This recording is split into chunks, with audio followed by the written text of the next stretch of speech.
Bienvenidos y bienvenidas. Eh, ahí está. Eh, Estamos con una dificultad que el resto de las personas que son... Ahí está Sergio, recién ahora está entrando. Eh, Francis, ¿estás por ahí? Porque no te vemos. Francis, abajo hay un corazón. Estamos con un tema técnico, que las personas que tienen que dar el webinario hoy están con dificultades para el ingreso. Eh, A ver si me esperan un minutito. Sergio, ahí lo que hice es convertir en coanfitrión para que puedas desmutearte vos mismo. Ahí te estoy viendo, Sergio, si podés desmutearte. Y Flavia no está pudiendo entrar. Francis, digo, no estaría pudiendo entrar.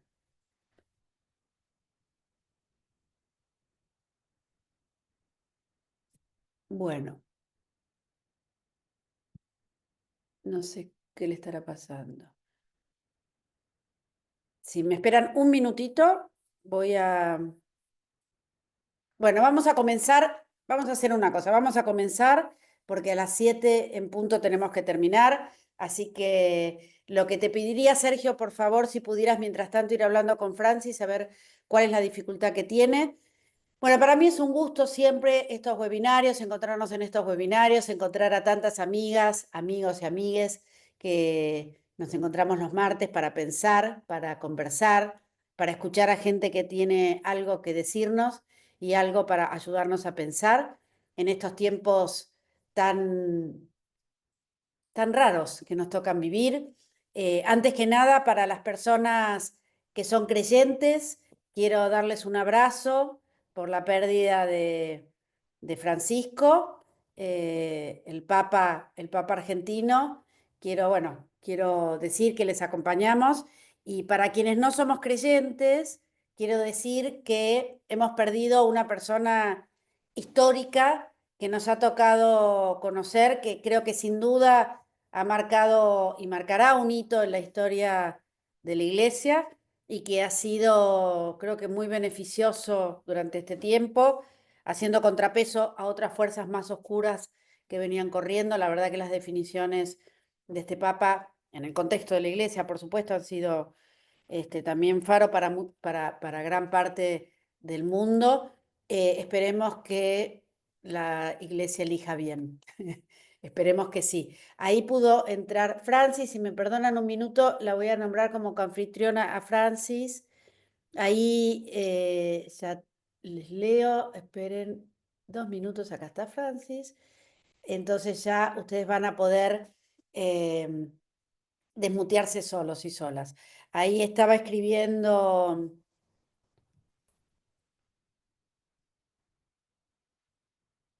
Ahí estaba escribiendo Sergio, un hombre con una apertura de mente y de corazón, sin ninguna duda, Sergio.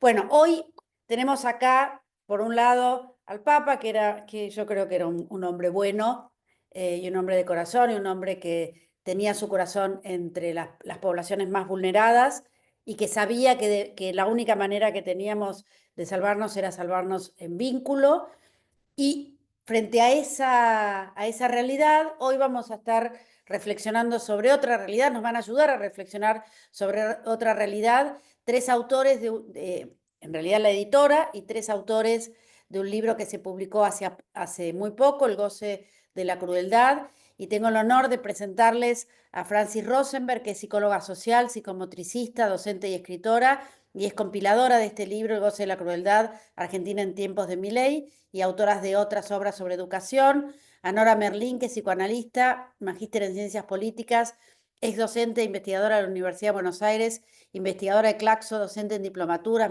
maestrías y posgrado y autora de numerosos artículos y libros. Y Sergio Zabalza, que es psicoanalista, doctor en psicología por la Universidad de Buenos Aires, profesor titular de la Universidad Nacional del Chaco Austral. Para quienes no son socios y socias, la Asociación Argentina de Salud Pública es un espacio que ya lleva muchos años y desde que asumimos esta nueva comisión directiva nos hemos propuesto reconstruir la militancia por la salud pública, reconstruir la mirada de los vínculos como la posibilidad de construir salud y de construir a través de horizontes posibles y de entender que la salud es política. Quizás no sea política partidaria, pero es política porque disputa sentidos y construcciones de poder.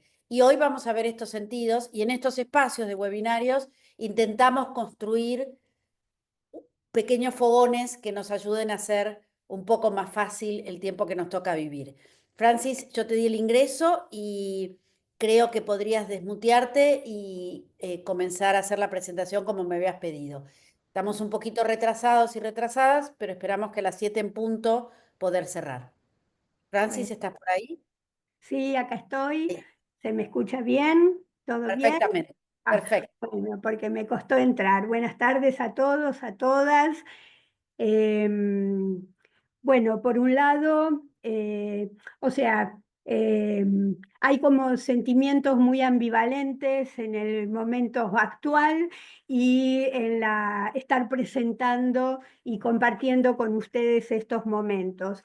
Por un lado, bueno, es muy grato lo que vos decías, Ale, de ir adelante con la militancia en salud mental, que es parte, que es política, como es la salud, la educación y tantas otras cuestiones que están siendo bastardeadas hoy en día.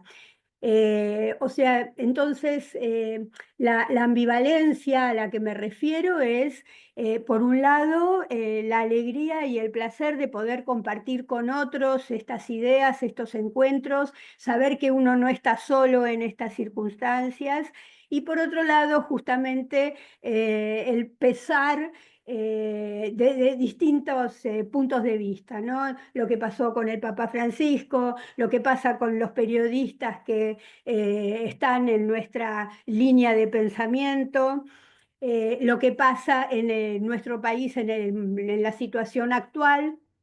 Y también entender que es algo que está ocurriendo a nivel planetario, que no es únicamente ni estamos aislados del resto del mundo, lamentablemente en este aspecto.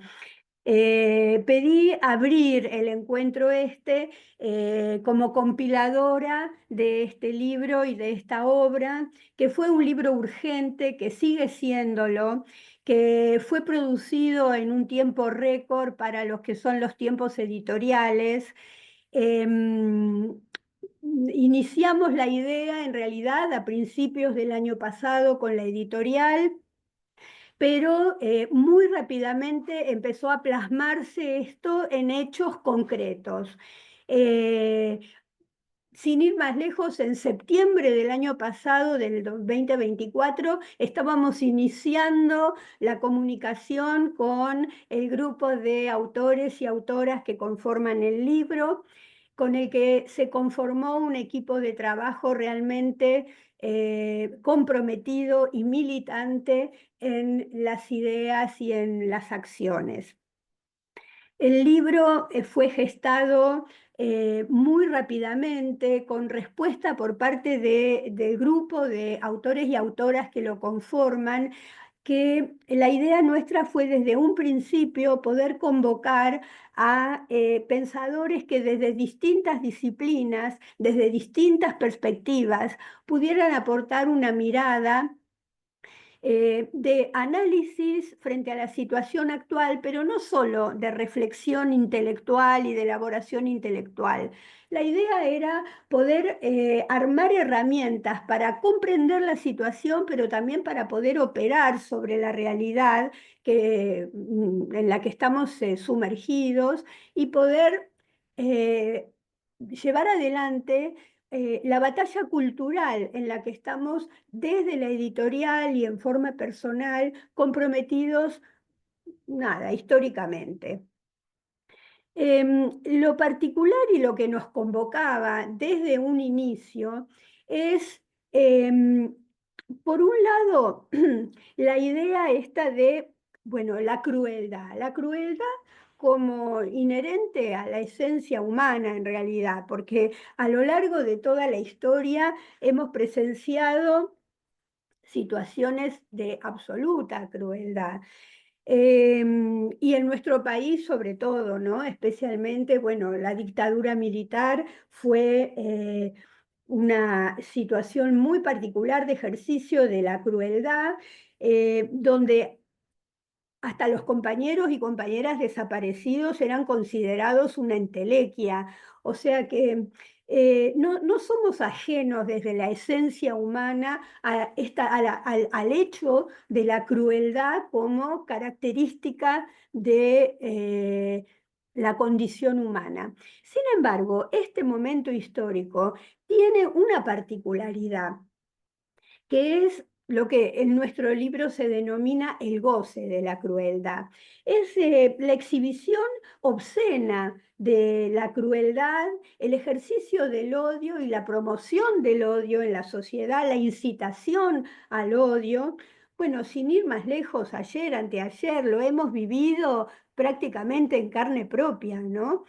Donde no es un sujeto, no es el que incita al odio, sino que hay toda una banda que lo secunda, compartiendo estas ideas, eh, esta incitación, esta exhibición de un goce obsceno, eh, promoviendo estas situaciones de crueldad, porque eh, en la Segunda Guerra, con el Holocausto, en la dictadura, las situaciones de crueldad o fueron negadas, o fueron ocultadas, o fueron consideradas como una consecuencia no deseada, efectos colaterales, pero nunca esta exhibición y ejercicio público de estas situaciones de crueldad. Esto nos llevó a pensar en la necesidad de poder, y frente a eso, una sociedad que aparecía como paralizada. En este momento estamos viendo muchas más reacciones. El año pasado, cuando empezó a surgir la idea y a desarrollarse la idea de este libro, la sociedad estaba paralizada frente a la situación, como que no había herramientas para poder comprender lo que estaba ocurriendo y para poder reaccionar frente a esto que estaba sucediendo. Em, Pillon Rivière decía que la tarea constituye al grupo, y realmente la tarea de desarrollar este cúmulo de ideas que se presentan en el libro es lo que ha constituido en un grupo de militancia y de compromiso de trabajo al grupo de autores y autoras que constituyen el goce de la crueldad. Quería hacer una introducción para que se supiera cómo fue gestado en los tiempos, en la rapidez, en el compromiso de cada una de las personas que conforman el equipo de trabajo. Nada más por ahora, dejo la palabra a mis compañeros, compañeras, y después, en todo caso, podemos volver a seguir contando y hablando. Muchísimas gracias, Francis. Me parece buenísimo que hayas abierto vos. Nora, ¿querés seguir? Tenés que Estás invitada. desmutearte, Nora. Bueno, sí, sí. Bueno, gracias Ale, gracias Francis por la introducción. Bueno, gracias a todos y a todas por estar, por acompañar. Eh, yo no manejo el tiempo, así que sé que estamos limitados, ¿no? Ale, vos me decís que a las 7 tenemos que terminar. Así que bueno, yo arranco y cualquier cosa no tengo ningún problema si me interrumpís. Así Dale, distribuimos sí, así después, si te parece, serían con 15 minutos vos, 15 minutos Sergio, y después Sergio. abrimos al diálogo. Vos me interrumpís, no tengo ningún problema, no me Yo te ofendo aviso, a para los nada. 12 minutos te aviso. Dale. Bueno, eh, vamos a empezar. Algo dijo Francis, algunos de los que escribimos este libro nos propusimos entender el entusiasmo por la crueldad de parte de muchos sectores sociales que eligieron a un presidente que dijo con todas las letras que venía a destruir el Estado, un presidente que odia la política, las instituciones, que erosiona día a día la autoestima de nosotros, de la sociedad, que va en contra de los derechos, que además que es racista, que es homofóbico, que es machista, que es mentiroso, que es bruto, que desprecia a la mayoría de los argentinos, que nos agravia, nos descalifica, nos deja sin derechos o es indiferente hacia lo social. Eh, bueno, entonces, en definitiva, la sociedad argentina se ve sometida de parte del presidente a un sadismo sin diques civilizatorios, ¿no? Entonces, la práctica de la crueldad sin límites, sin los diques que estableció Freud, como por ejemplo la vergüenza, la culpa, son diques civilizatorios. Entonces, esta crueldad sin límites se ha convertido en el modo habitual de gestionar, ¿no? Entonces, ahora, esta derecha argentina, que hay que pensarla en un contexto de avance de la derecha global, no vino a imponer solamente un plan económico, sino yo creo que es un experimento donde justamente lo que comanda es esta libertad ilimitada y una crueldad desinhibida, ¿no? Que si ustedes se ponen a pensar, ¿qué es esto de libertad ilimitada, crueldad desinhibida? Son dos términos que definen a la pulsión de muerte tal como la definió Freud, ¿no? En 1920.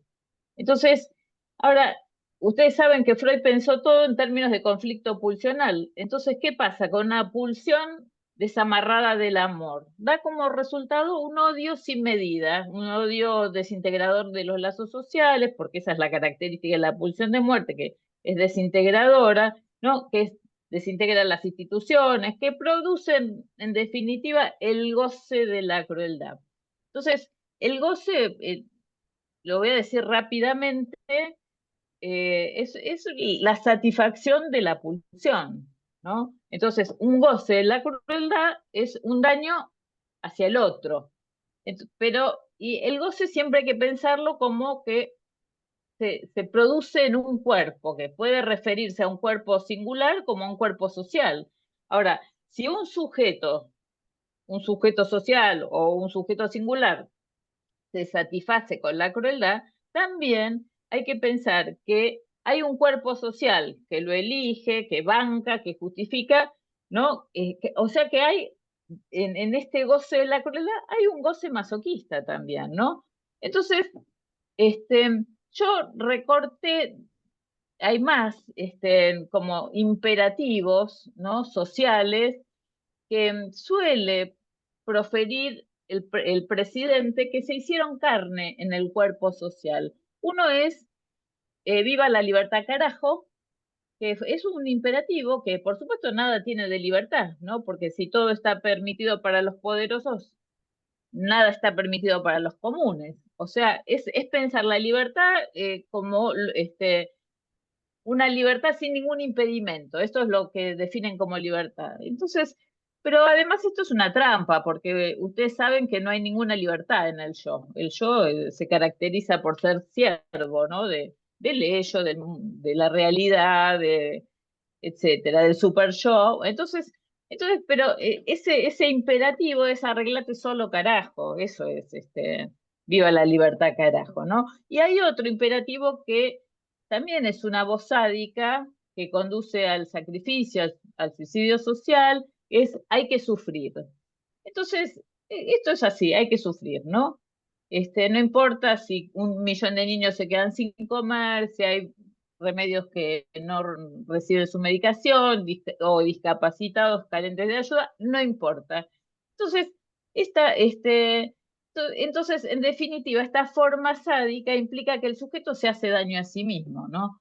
La agresión al exterior se introyecta, vuelve sobre la misma persona como super yo también. Entonces, esa crueldad es sacrificial y es masoquista también. Entonces, ese goce de la crueldad, yo creo que se está convirtiendo en la base de la vida social argentina.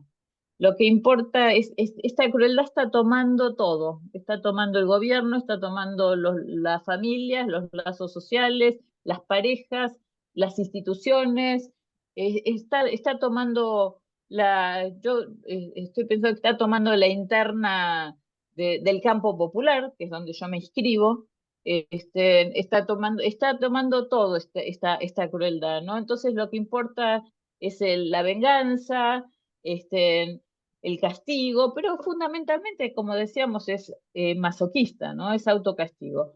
Entonces, ¿qué pasa con una pulsión ilimitada de muerte, sin eros? Eros es el cuidado, es el amor. Entonces, aparece justamente un odio antipolítico, ilimitado, desintegrador. Entonces, ahora, en este contexto, yo estoy ubicando hace un tiempo una epidemia de angustia social, porque en general no se piensa la relación entre Estado y angustia, ¿no?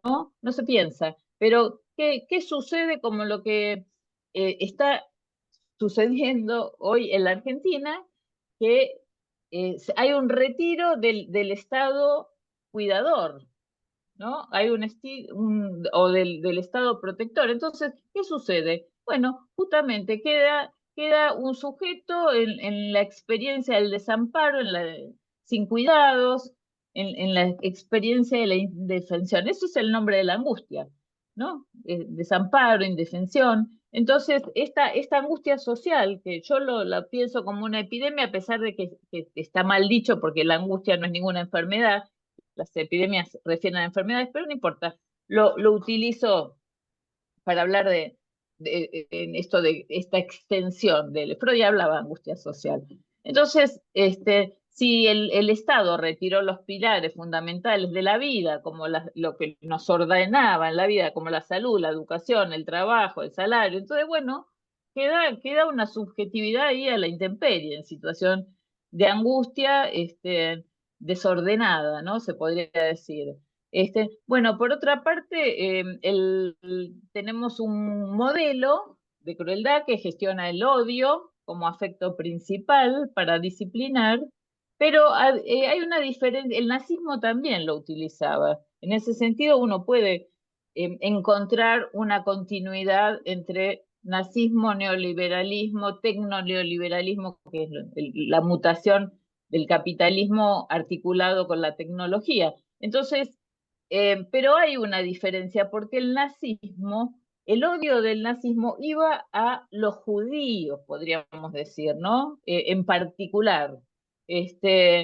Pero este odio, no digo que una cosa sea mejor que la otra, no estamos describiendo. Este odio va desparramado a todo el cuerpo social, no a un grupo. No aclaro, no digo que el nazismo era mejor ni peor, no, pero estoy como caracterizando ubicando alguna diferencia. Este odio ya está completamente ilimitado, ¿no? Contra dirigentes, contra artistas, contra científicos, universitarios, gremios, cualquiera. Entonces, bueno, yo creo que se haya elegido este modelo cruel, que se haya votado, que se haya aceptado por los sectores desfavorecidos, yo creo que solo es posible con una colonización de la subjetividad y una obediencia inconsciente que no creo que tenga tiempo de desarrollar estas dos categorías, que bueno, yo las tengo trabajadas en 2 libros míos, perdón por la autorreferencia, pero no puedo dejar de pensar este modelo sin una colonización de la subjetividad y una obediencia inconsciente, que si quieren, otro día les cuento de qué se trata. Hoy simplemente las nombramos, ¿no? Entonces, pero yo en definitiva creo que el poder colonizó muy bien las categorías con las que está construido un sujeto, ¿no? Desde los ideales, desde las identificaciones, desde las instancias, desde el trabajo que se hizo con el yo, con la omnipotencia del yo, ¿no? Esto de tú puedes, sos el gestor, sos el agente de tu propia vida, etcétera, etcétera. Entonces, y bueno, el sujeto quedó ahí desprotegido, más que sujeto, en posición de objeto, ¿no? Entonces, y creo que en relación a la obediencia inconsciente, que sí, hay como un estado hipnótico de aceptación e introyección de estos imperativos. Entonces, bueno, también esto tenemos que desarrollar en algún momento. Esto surgió en el contexto de la revolución de Internet, la virtualización de la vida, que vino a cambiar todo, que aplastó el pensamiento, que los discursos de odio se reproducen fácilmente, que el cuerpo no se expone, entonces, bueno, cualquiera es machito y valiente, ¿no? Sin esa exposición del odio difamatorio, denigrante. Y bueno, las condiciones no parecen ser las más favorables, ¿no? Digo, ni para la salud mental, ni para el psicoanálisis, que es desde donde yo hablo, esa es mi formación, no parece ser las más favorables para el psicoanálisis, porque bueno, caracterizamos a esta época por la velocidad, la inmediatez, la urgencia, el individualismo, la homogeneización, la pérdida de la verdad, ¿no? O la pérdida de los pactos, de la palabra, la palabra como creación de sentido. Todo eso no son características de esta época. Entonces, hoy se trata de obtener soluciones rapiditas, si se puede por TikTok, ¿no? En consejos de autoayuda, menos costosas o diagnósticos o clasificaciones, manuales. Entonces, Nora, bueno, Nora, te quedan sí, 3 minutos. bueno, entonces para ir terminando, yo creo que el neoliberalismo ha ganado la batalla a través del encantamiento social, hipnótico y acrítico, pero yo creo que si somos capaces de descubrir el mecanismo del encantamiento, el poder perdería sus efectos mágicos, ¿no? Y creo que también el psicoanálisis es subversivo respecto de esta época, porque es dar la palabra a un cuerpo singular que no es el cuerpo biológico, que es el cuerpo sensible, el cuerpo erótico que inventó Freud, descubrió Freud. Y yo creo que el psicoanálisis sigue siendo, y esa es una apuesta importante, y una resistencia también contra esta época, no solo el psicoanálisis, ¿no? Más otros aspectos de resistencia, pero quiero decir, es subversivo respecto de la época, porque es la posibilidad de subjetivar un padecimiento singular. Entonces, bueno, pero una tarea fundamental, y ya termino con esto, es pensar la práctica del psicoanálisis en el contexto del cambio de época, ¿no? Entonces, y ahora sí que cierro, hay una frase de Lacan de 1953 que dice, mejor que renuncie un psicoanalista que no puede unir su trabajo a la subjetividad de la época.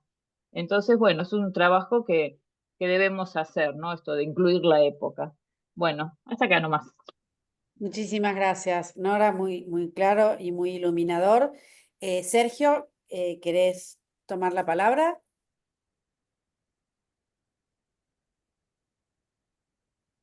Tienes que desmutearte, Sergio. Sergio, Abajo tenés un Ahí micrófono. está, ahí está. Muchas gracias por la invitación. Muchas gracias a todos y todas. Bien, eh, estaba recordando que el vocablo sadismo deriva del Marqués de Sade. El Marqués de Sade fue un gran escritor de fines del siglo XVIII.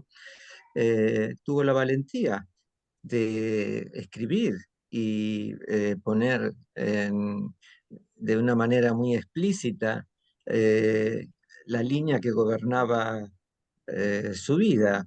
Y él decía, palabras más, palabras menos, tengo derecho a saciar todas mis fantasías y todos mis caprichos a tus expensas. Eh, lo que recuerdo de manera precisa es el tengo derecho. Y aquí me gustaría poner énfasis en dos cuestiones. Una, que se trata de apelar a lo jurídico. La otra, de la eminente característica simbólica que tiene esta frase. Tengo derecho, la justicia, a apelar a cierta justicia, pero el uso de la primera persona ya introduce una variante por demás interesante para el análisis. La ley, la ley, cualquiera sea justa o injusta, es un para todos. Si imaginemos un Estado donde se contempla la esclavitud, bien, es para todos, para aquellos que son esclavos y para aquellos que son amos. Eh, Aquí, SADE, este uso de la primera persona está introduciendo otra perspectiva respecto de la ley. Cuando él dice tengo derecho, está insinuando algo que es mi ley. Eh, es increíble, es realmente increíble lo que tenemos, los que hacemos uso del equívoco significante y a veces nos despertamos de la noria del sentido común y de repente escuchamos y escuchamos otra cosa de lo que decimos todo el tiempo y repetimos todo el tiempo. Porque se trata de esto.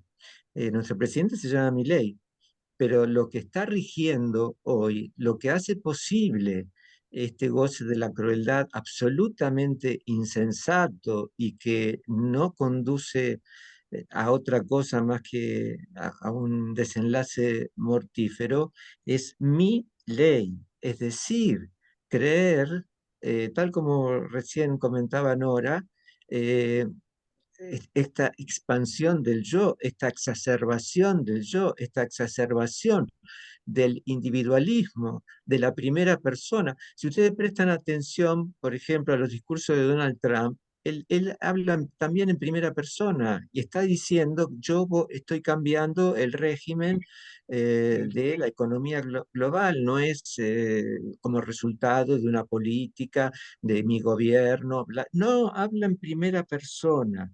Mm, Este es el desvarío insensato que hoy padecemos. Esta degradación absoluta de la ley se ve en muchos campos de la escena cotidiana de las personas. Eh, Perdón porque introduzca quizás algo muy alejado de la cuestión, aparentemente de la cuestión política y demás, pero esta costumbre de dormir con los hijos, chicos de 5, 6, 7, mm, 8, 9, 10, 11, 12, esto es lo que yo veo en mi consultorio, ¿eh? ¿Dónde está la ley? ¿Dónde está la ley? ¿Dónde está la función paterna? ¿Dónde está la función paterna? Hoy mismo le decía a un paciente, vos tenés que molestar ahí. Eh, Bien, esta es una degradación de la ley. Si hay la degradación de la ley, trae como, ¿cuál es la consecuencia de la degradación de la ley? Es la crueldad, el goce de la crueldad que enmascara esta vocación masoquista, que es la que Freud privilegia, porque tenemos esta paradoja, y está muy bien que hayamos encarado nuestra reflexión a partir del goce de la crueldad, como no, pero que eso no nos haga olvidar que lo que Freud destaque como primordial es el masoquismo. Es decir, que cuando un señor dice, a mí no me importa que me vaya mal mientras al otro le vaya peor, esto esconde puro masoquismo. Cuando el señor taxista, con mucho respeto a los queridos taxistas, habla de los planeros, aún habla de los planeros mientras se narra que la casa se le derrumba, este odio no es más que odio de sí mismo, odio de sí mismo. Es decir, que si nos aventuramos un poquito, el goce o la crueldad termina siendo más que crueldad con nosotros mismos. Eh, por algo, este país hoy se está gobernando con mi ley, donde creemos que somos libres, emprendedores, que no necesitamos al otro, y todo está disparate. Eh, la locura hoy forma parte del sentido común. Hay quienes hablan de una mutación antropológica y es interesante esa perspectiva, por cuanto hay ciertos límites que han sido arrasados o amenazan ser arrasados. Eh, ¿Por qué pega tanto la muerte de Francisco I? Porque efectivamente es una figura que reivindicó la función paterna y tuvo la virtud de poder dejar muy explícito que el límite, que es la función de la ley, solo es efectivo si es a partir del amor. Lo vemos en nuestros consultorios. Si no está ese amor, ese límite, el supuesto límite, retorna de la peor forma, por ejemplo, bajo la crueldad. Me interesa mucho rescatar algo de Freud, del primerísimo Freud. Eh, Mi sueño es algún día poder escribir un libro que vaya del primerísimo Freud al ultimísimo Lacan. Y el primerísimo Freud escribe cuando tenía apenas 38 años de edad, dice, el prójimo es una noticia en el cuerpo propio. ¿De dónde sacaste esto, Freud?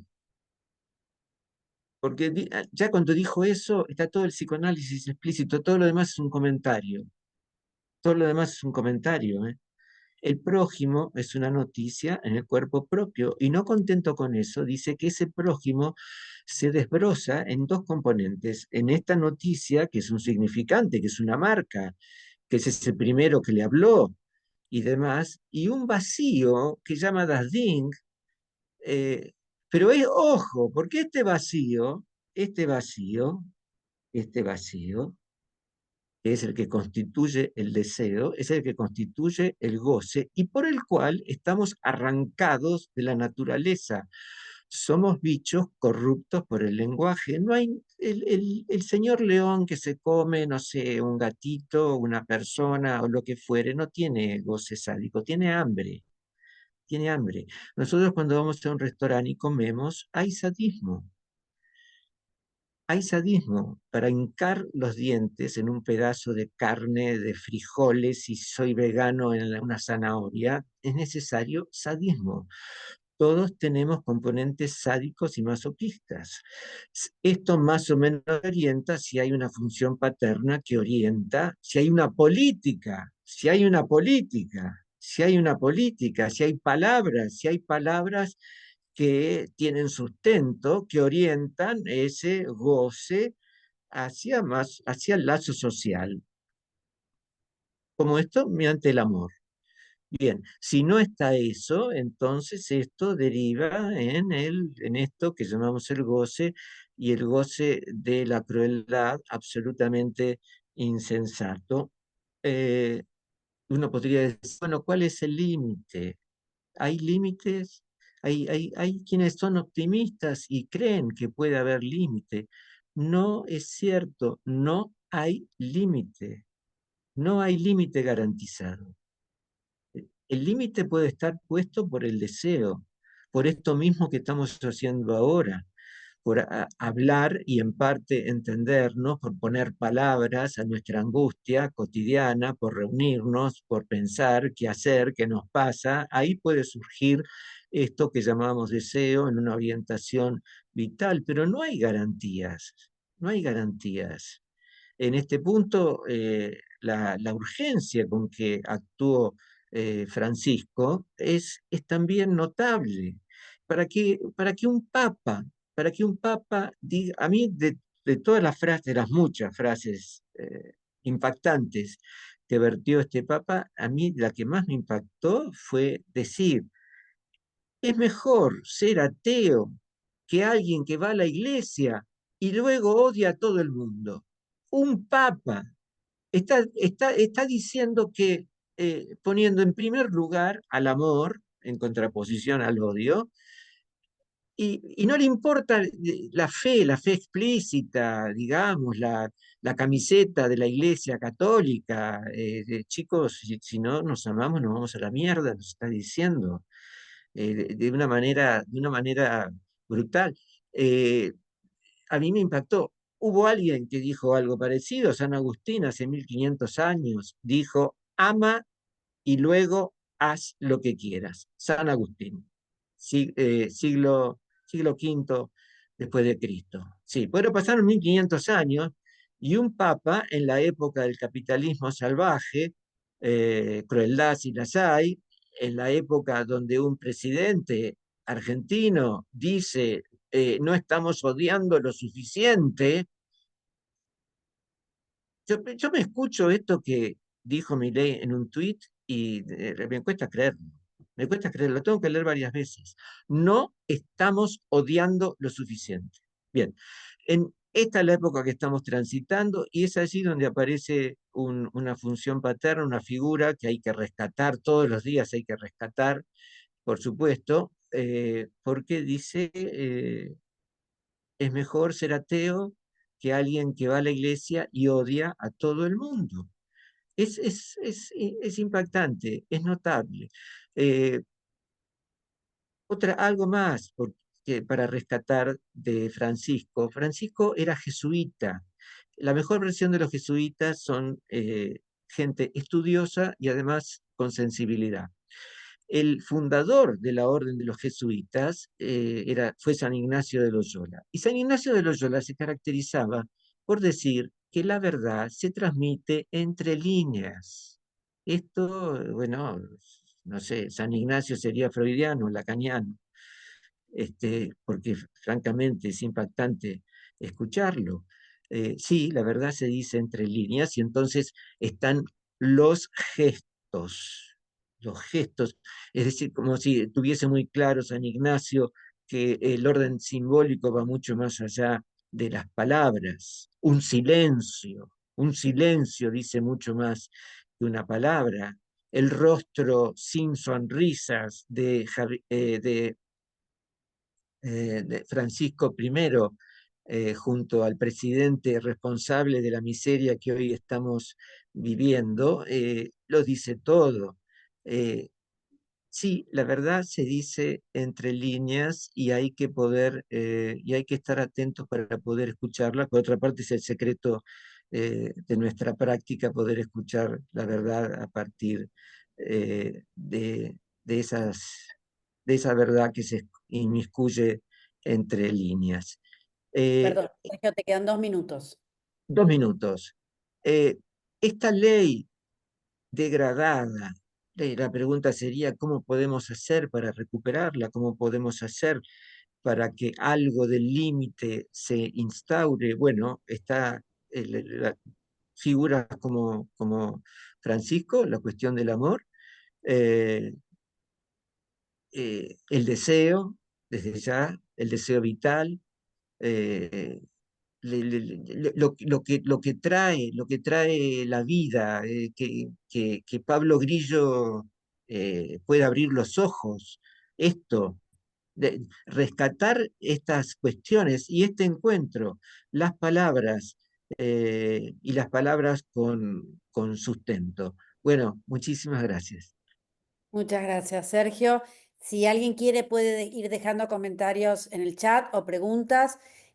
Perdón, Kimei, que no leí antes tu mensaje. Kimei dice, soy Kimei Greni, tengo 60 años, me retuvieron la jubilación por tener DNI X no binario. Nos matan de muchas formas, sí, sin ninguna duda.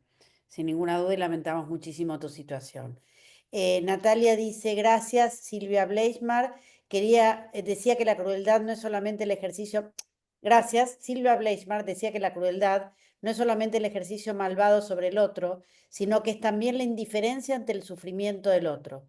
Me parece que el significante indiferencia hoy tiene una fuerza aplastante. Muchas gracias, Natalia, por tus palabras. No sé si Quiero decir algo. Bueno, en realidad lo dijo Freud. En todo caso, Silvia Bleichmann, a la que respeto muchísimo, lo tomó de Freud, ¿no? Que lo que se opone al amor no es solo el odio, sino la más brutalidad es la indiferencia, ¿no? Pero quería apoyar, adherir lo que decía Sergio. Sergio hablaba de dos formas del límite. Una es desde el amor y otra es desde las balas. Este gobierno está poniendo límites con las balas, ¿no? Entonces, me parece que, como decía Sergio, el límite no nace por naturaleza, no va a venir de las plantas, hay que construirlo. Y creo que uno de los últimos mensajes del Papa fue construyan esperanza. Fue una de las últimas palabras en la homilía del sábado. Construyan esperanza. Y yo creo que es el trabajo político fundamental, es desde el amor construir esperanza. Yo creo que pasa por ahí la construcción del límite político. Eso. Gracias, Nora. Francis, y adelante. Está silenciada, tenés que desilenciarte.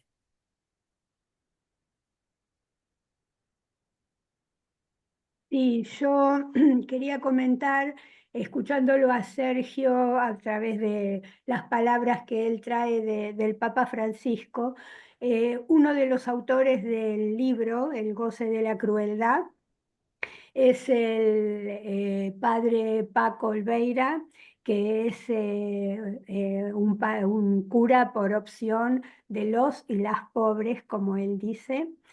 Y él justamente plantea en su trabajo algo de esto que estaban hablando en referencia al Papa Francisco. En la contratapa del libro aparece una de las frases del Padre Paco, donde dice: no es cristiano todo aquel que pueda ejercer la crueldad como se está ejerciendo hoy día. Y bueno, a partir de lo que ocurrió ahora con el Papa Francisco, las palabras de Paco, el tema de el prójimo, Benedetti tiene un poema muy bello que se llama Próximo Prójimo, donde el prójimo no es solamente el próximo, sino que es uno mismo. Y bueno, no sé, por ahí es una asociación libre, pero a mí me remitió a palabras de la Biblia: amarás a tu prójimo como a ti mismo. Si el odio es el odio puesto en el cuerpo de uno mismo, también el amor es el amor a partir del cuerpo propio hacia el próximo prójimo. Creo que recuperar el valor de la palabra, retomar la palabra y retomar y elaborar una palabra grupal y colectiva es lo que puede darnos una veta de esperanza y de herramienta de no solo de resistencia, sino de transformación de lo que está ocurriendo ahora. Y por eso encuentros como este, donde recuperamos el valor de la palabra y podemos poner una mirada esperanzadora sobre esto que estamos produciendo: pensamiento, reflexión, encuentro con los otros, comunicación, y a partir de eso transformación de nuestra realidad, es una de las propuestas que tenemos a partir de nuestro libro. Así que se los recomiendo, El goce de la crueldad argentina en tiempos de Milei. Creo que es una lectura no solamente desconsolada de lo que está ocurriendo, sino productora de herramientas de transformación. Muchas gracias, Francis. Bueno, la querida amiga Cecilia Zunino dice: excelentes exposiciones y palabras de amor y cobijo en estos tiempos de cruda crueldad. Y Florencia hace una pregunta, les pido a alguno de ustedes que la pueda responder. Florencia dice, buenas, soy Flora de Santiago del Estero. Quería preguntar si esta problemática se exacerba en las nuevas generaciones o es algo que atraviesa a todas las generaciones. No sé quién. Yo contesto, sí, Sergio también, pero em, yo creo que hay que tener cuidado con demonizar a la juventud, ¿eh?